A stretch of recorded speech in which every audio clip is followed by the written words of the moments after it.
안녕하세요. 백두산 금융연구소의 백두산입니다. 3월 16일 목요일 아침 7시 57분입니다.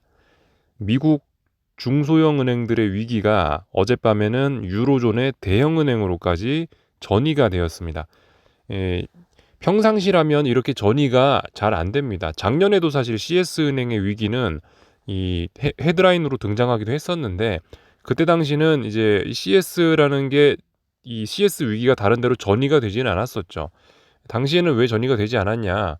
뭐 물론 다양한 이유가 있겠지만 당시는 금리 수준이 낮았단 말이죠. 작년쯤인데요. 작년에는 이제 금리 인상 초창기였기 때문에 이 금리 수준이 그래도 비교적 낮아서 수많은 경제 주체들이 이 금리에 대한 부담이 낮았다. 수많은 경제 주체들이 어떤 스트레스 레벨이 좀 낮았다라는 거죠. 근데 지금은 이제 금리 인상 후반기라고 말씀드리고 있죠. 금리가 당시와는 비교할 수 없게 4.75란 말입니다. 지금 미국 기준금리. 근데 여기서 지금 더 올린다는 이런 이야기를 하고 있다 보니까 이게 부담스러운 거죠. 이때와 1년 전과 지금의 금리 수준은 굉장히 큰 차이가 많이 납니다. 그렇기 때문에 이까지 올라오는 과정에서 경제 주체들이 많이 체력적인 소모가 있었고 스트레스를 많이 받았고 그런 상황이기 때문에 이제 다들 면역력이 떨어진 거죠. 그러니까 지금 이제 이 위기가 드디어 여기저기로 전이가 되는 모습이 등장하고 있습니다. 그래서 한 지난 몇 주쯤 전에 실버게이트 뱅크라는 데가 문제가 좀 생기면서 어떤 위기에 싹이 트더니 이게 이제 SVB 뱅크, 실리콘밸리 뱅크가 망하면서 이제 이 은행 위기가 본격적으로 수면 위로 떠올랐고, 이 이슈는 계속해서 끝난 게 아니고 지금 진행 중인 상황으로 보셔야 되겠죠. 그래서 이 SVB 뱅크가 파산했다는 소식이 지난주 금요일 날에 나온 거고, 지금 이제 오늘이 목요일이니까 일주일이 좀 안 됐는데요. 다양한 곳으로 지금 이 여파가 미치고 있습니다. 그래서 지금 이 이슈, 은행권 관련된 이슈는 끝난 게 아니고 계속해서 우리가 주목을 해야 된다라고 말씀을 드릴 수 있겠습니다.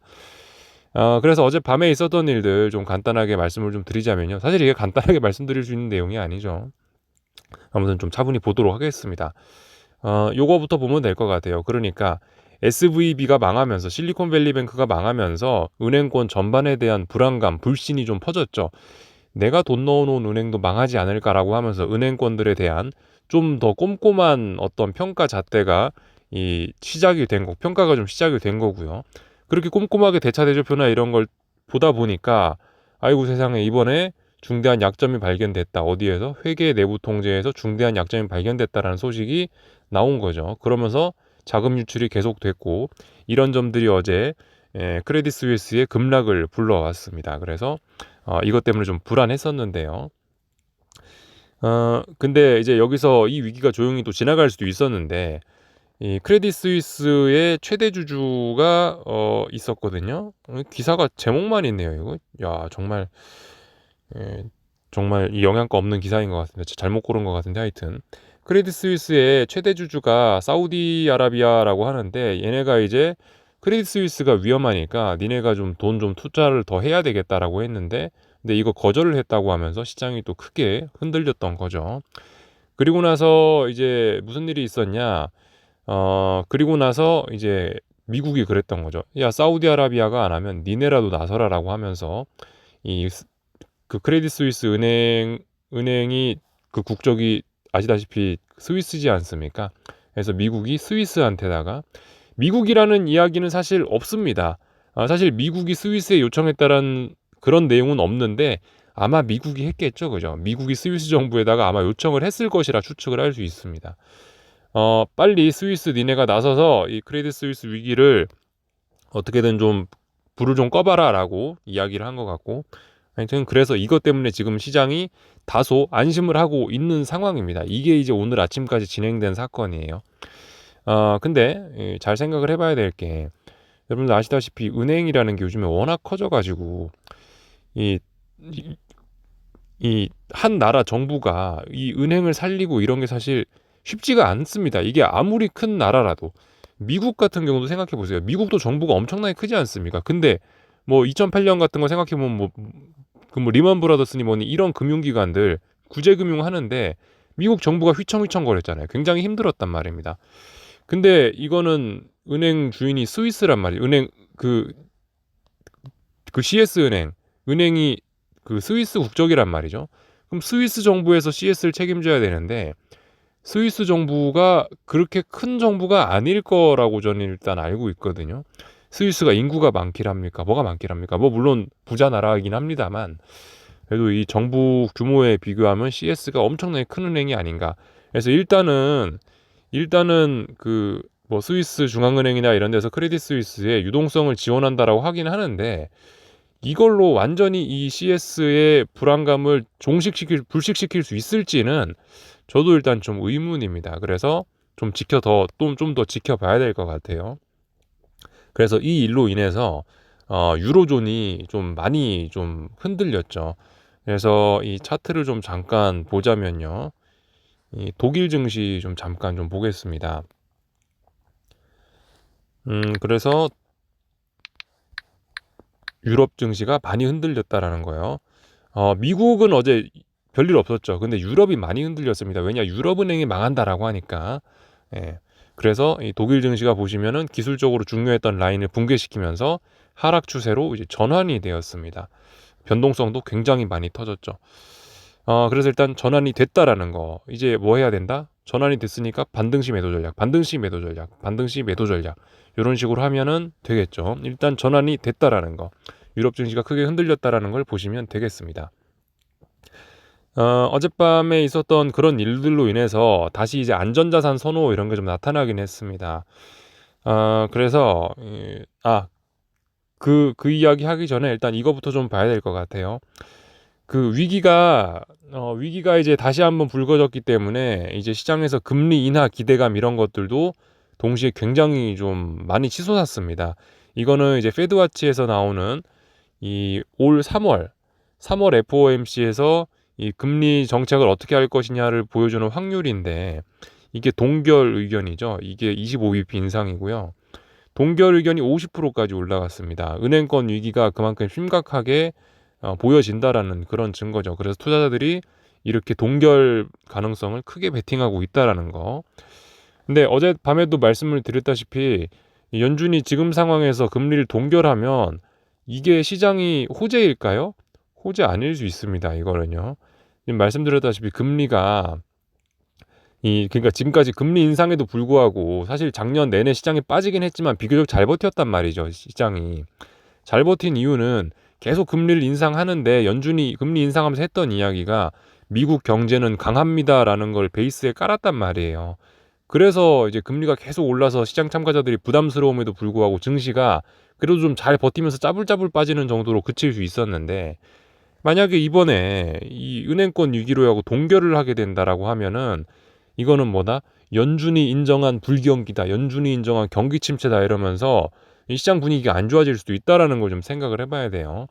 지금 인플레가 물론 심각하죠. 인플레가 심각해서 금리 인상이 문제가 돼서 시장에 빠졌던 거긴 한데 근데 인플레가 잡혀서 동결을 하는 게 아니잖아요. 지금 의미는 그죠?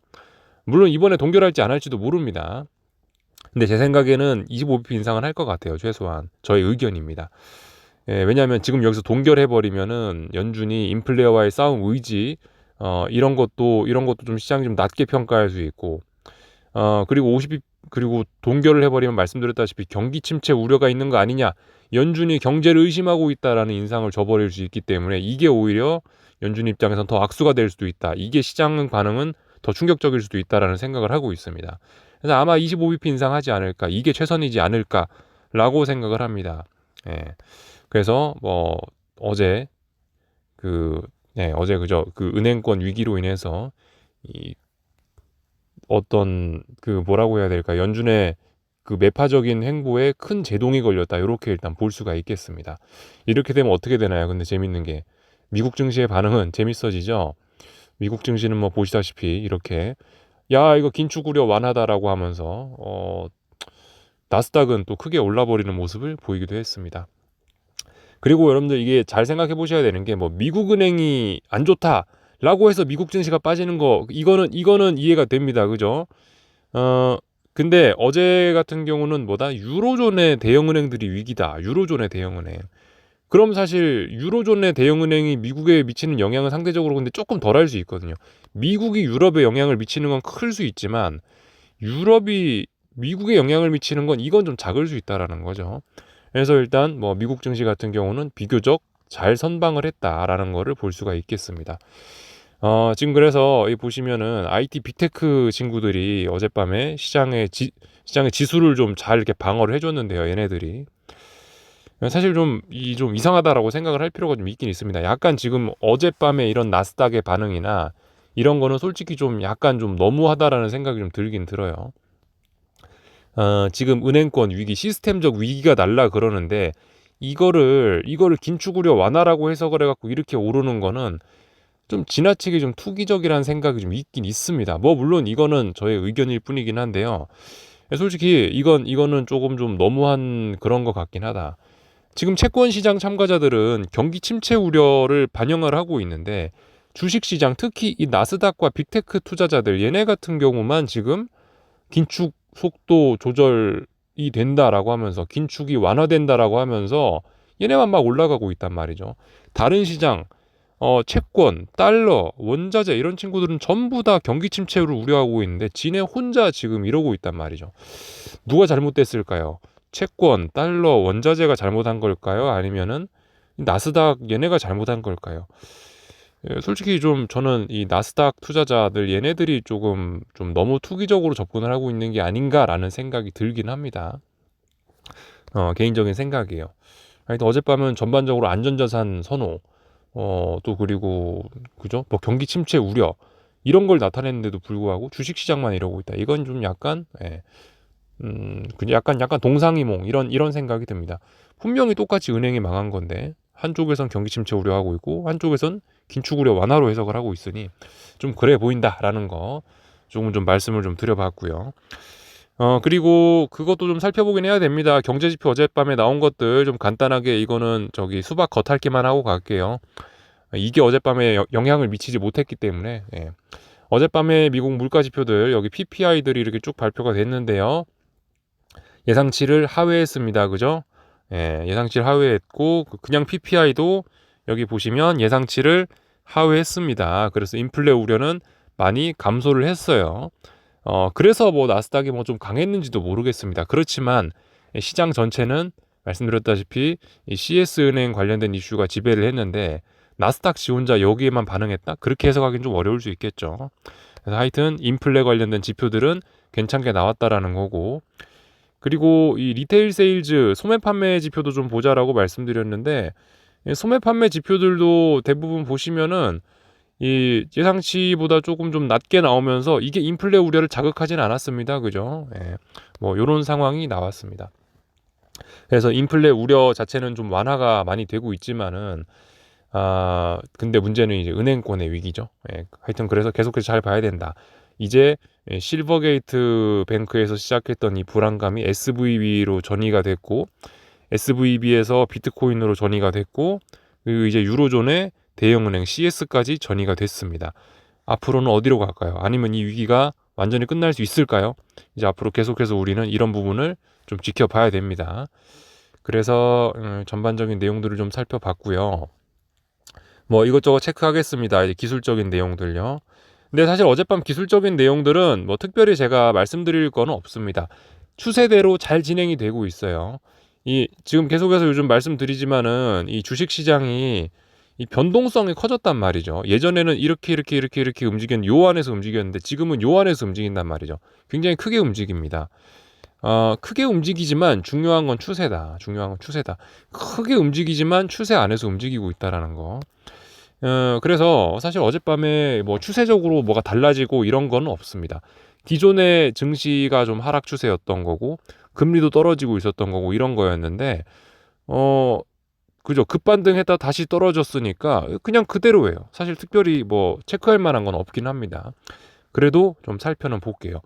S&P 같은 거 보시면은 뭐 그래요. 이거 뭐 물론 이건 현물 지수니까 좀 이 선물 지수와 좀 모양에 좀 차이는 있겠지만 하락 추세다. 하락이 일단 뭐 계속해서 뭐 진행이 되고 있다. 이렇게 보시면 되겠고요. 뭐 나스닥도 그렇습니다. 나스닥 나스닥은 어젯밤에 반등을 하긴 했는데 그래봐야 이런 어떤 추세대 내에 있는 거죠. 이제 추세대의 상단 자리에 부근에 왔으니까 오늘 밤에 나스닥의 움직임은 조금 중요할 겁니다. 그죠? 오늘 밤에 이 자리 넘어가면 나스닥은 더 오를 수 있는 거고, 오늘 밤에 특별한 일 없으면 다시 이 안으로 내려오는 게 정상적이긴 할 겁니다. 이런 부분들 지켜보시면 되겠고요.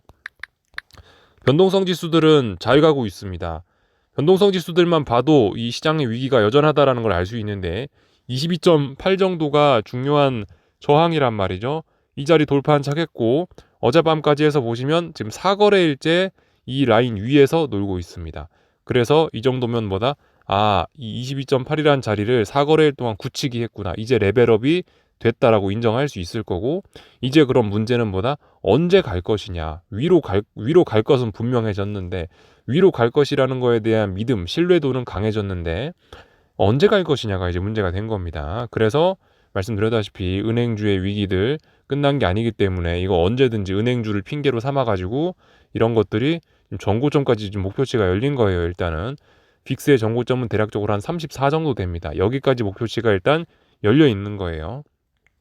그리고 계속해서 말씀드리지만은 이게 박스권으로 좀 유달리 오래 있었어요. 대략적으로 이 자리가 22년 겨울인데요. 이때부터 해서 굉장히 오랜 기간 빅스가 힘을 모았기 때문에 지금 이제서야 레벨업이 됐다. 그렇다면은 지금 여기서 일단 이번에 당장 목표치는 34 부근이라고 말씀을 드렸지만 이 정도 이렇게 힘을 좀 유달리 많이 모았으면 이번엔 34에서 끝나지 않을 수도 있다라는 거. 그 정도 생각까지는 좀 해볼 수 있을 것 같아요. 그래서 좀 주의해야 된다라는 거 말씀드려보고요. 금리하고 이런 것들 보겠습니다. 자, 10년물 국채금리 보시면은 이런 모습이죠.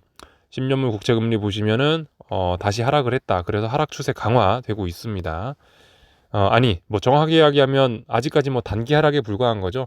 큰 틀에서 보면은 뭐죠? 큰 틀에서 보면은 아직까지 이거 박스입니다. 그죠? 박스죠, 박스. 요렇게 박스입니다. 요렇게 박스 10년물 국채금리는요. 근데 지금 박스권 하단에 온 거죠. 박스권 하단 지지력 테스트 들어가기 시작했습니다. 굉장히 중요한 자리예요. 채권 투자하신 분들 이 자리에 대한 싸움 잘 보셔야 됩니다. 그래서 이 자리 붕괴되면 완전히 하락 추세로 전환된다라는 거. 이게 하락 추세로 전환되면 무조건 좋은 거냐? 좋은 게 아닐 수 있죠. 그죠? 지금 경제 위기, 경기 침체 우려 이런 것 때문에 이게 떨어지는 거라면은 결코 시장의 호재가 아닙니다. 아무튼 중요한 지지력 싸움 잘 봐야 된다라는 점 말씀드렸고, 2년물 금리의 하락은 더욱더 거셉니다. 왜냐하면 2년물 금리는 10년물 국채보다 이 연준의 금리 인하 기대감을 더욱더 크게 반영하는 거기 때문에 더욱더 크게 지금 떨어지고 있거든요. 그래서 장단기 금리 차도 이 쭉 막 마이너스 1%까지 이렇게 역전이 되다가 지금 마이너스 0.4 정도까지 좀 많이 좀 회복을 한 상태이긴 합니다. 그렇지만 말씀드렸다시피 이거 0까지 가고 진짜 회복을 하려면 연준의 금리 인하가 필요할 것이다라고 이야기해드렸죠. 하여튼 2년물 국채금리가 이 10년물보다 훨씬 더 많이 빠지고 있다라는 거. 이게 의미하는 바는 그만큼 지금 위기를 채권 투자자들은 심각하게 받아들이고 있다라는 겁니다. 그래서 이 중요한 신호가 나오긴 했어요. 2년물 국채금리가 결과적으로 전저점을 붕괴를 시킴으로 인해서 하락 추세로 전환이 됐습니다. 시장은 급격하게 올해 내에 금리 인하할 수 있다라는 기대감을 반영하고 있다는 증거로 보시면 될 것 같고요. 그래서 결과적으로 지난번에 전고점 자리를 넘어갔던 이 부분은 오버슈팅이 됐었네요. 그죠? 결과적으로 알고 보니 이게 오버슈팅이네요. 그죠? 이렇게 보시면 될 것 같습니다. 그래서 2년물 금리는 하락 추세로 접어들었고 계속 하락할 수 있다. 다만 최근의 움직임이 너무 급격하기 때문에 계속 쉬지 않고 갈지 아니면 일부 반등을 했다가 갈지 이런 거는 우리가 일단 의문을 가져야 됩니다. 이거 어떻게 될지 모르는 겁니다. 단기적인 흐름은요. 하여튼 그만큼 지금의 이 은행권 위기가 심각하다라는 것을 보여주는 근거다 이렇게 볼 수 있겠습니다. 그래서 의미 있는 신호가 나타났다 보시면 되고요. 달러 인덱스는 어젯밤에 이제 안전자산 선호 뭐 이런 개념도 좀 나타났고요. 그리고 유로존의 위기지 않습니까? 유로존의 은행들이 위기가 빠졌다라고 하니까 달러 강세가 나타나는 거 좀 자연스러운 흐름일 수 있죠. 그죠? 유로존이 비리비리하니까 상대적으로 달러의 가치는 올라갈 수밖에 없지 않겠습니까? 그러니까 달러는 반등을 했다라는 거. 그래서 달러 같은 경우도 지금 이 다중바닥형을 만드는 과정일 수 있다. 뭐 대략적으로 뭐 여기가 중요한 저항이고 105자리가 중요한 저항이고 이런 식으로 다중바닥형 만드는 과정일 수 있다라고 생각할 수 있습니다. 아직은 달러가 이제 105를 다시 돌파한착한 건 아니기 때문에 아직은 혼란한 구간 안에 있으나 어젯밤의 상승은 또 하나의 의미 있는 바닥을 만들었을 수 있다라는 그런 가능성 생각하게 해주죠. 그죠? 그래서 어젯밤은 솔직히 미국 증시 나스닥이 좀 지 혼자 이상했던 나스닥의 움직임 하나를 제외하면 이런 거 보시면 전형적인 안전자산 선호가 나타난 게 맞습니다. 근데 지금 그러니까 증시만 좀 이상하다라는 생각이 좀 들어요. 웬만하면 이런 이야기를 잘 안 하겠는데 웬만하면 그냥 받아들여라 이런 이야기를 하긴 하겠는데 개인적으로 어젯밤 나스닥의 움직임과 IT 빅테크의 움직임은 다소 좀 선을 넘은 게 아니냐 싶은 생각이 좀 들긴 합니다. 좀 많이 이상하다는 생각이 들긴 해요. 하여튼 어젯밤에는 오래간만에 안전자산 선호로 할 만한 그런 모습이 나타났다라는 거. 다만 미국 나스닥 얘네만 좀 너무 좀 기대감이 좀 너무 앞서 나가고 있는 것이 아니냐라는 생각이 좀 듭니다. 전반적인 내용들 좀 말씀을 드렸고요. 이 원자재들도 일제히 다 급락을 했단 말이죠. 원자재들도 골드는 안전자산이니까 급등했겠죠. 예, 골드 상승했다라는 거 볼 수가 있겠고요. 구리도 어젯밤에 급락했습니다. 구리라든가 뭐 이런 것들 쭉 한번 볼게요. 그죠? 구리 가격 이게 사실 그 지금 거래소가 지금 잘못된 걸 눌러갖고 그렇긴 한데 어젯밤 구리도 런던 기준 아니 저기 그 CME 기준으로 해서는 시카고 기준으로 해서는 중요한 지지선을 확 붕괴시키면서 구리도 추세가 좀 전환됐다 이렇게 볼 수가 있습니다. 그리고 그 국제유가도 그렇죠. 국제유가가 제가 잘 보자라고 말씀을 드렸는데 이번에 전저점을 붕괴시켜 버렸어요. 전저점이 여기였죠. 한 70달러 선이었는데 이 자리를 완전히 붕괴시켜서 레벨 다운이 됐습니다. 이거 앞으로도 이제 하락 추세 전환됐으니까 계속 하락할 거예요. 다만 문제는 이제 어젯밤 하락이 워낙 급했기 때문에 뭐 하루 이틀 정도 쉬었다 갈지 아니면 계속 그냥 빠질지는 알 수 없다는 거. 하여튼 중요한 건 국제유가가 몇 달 동안 박스권이었는데 박스를 붕괴시키고 아래로 가기 시작했다라는 거. 중요한 변화입니다. 국제유가의 변화 여러분들 이거 인플레 우려의 해소다라고 하면서 좋게만 볼 수가 없습니다. 국제유가가 떨어지는 속도가 너무 빠르고 국제유가를 떨어뜨린 이유가 경기 침체 우려, 은행권 부실 이런 걸로 인해서 지금 이게 떨어진 거기 때문에 지금 이 국제유가의 모습은 이렇게도 볼 수 있는 거예요. 오늘 코스피의 미래다라고도 생각할 수 있습니다. 굉장히 조심해야 돼요. 이 국제유가와 코스피의 상관관계를 잘 생각해 보셔야 됩니다. 코스피와 국제유가는 상당히 비슷하게 움직이는 경향이 있습니다. 그래서 한번 좀 보셔야 될 필요가 있습니다. 이게 핸드폰이다 보니까 지금 이게 저도 조작이 좀 익숙치는 않은데요. 하여튼 국제유가하고 코스피는요 거의 똑같이 움직입니다.